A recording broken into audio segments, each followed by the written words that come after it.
از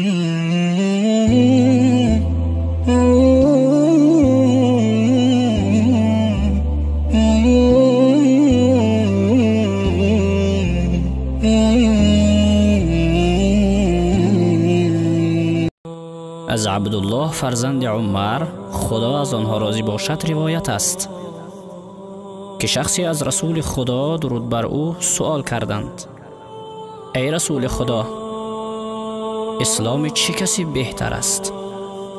در جواب رسول خدا درود بر او فرمودند: اسلام کسی بهتر است که به آشنا و بیگانه سلام میگوید و طعام میدهد. کتاب ایمان، طعام دادن از اسلام است، باب 5.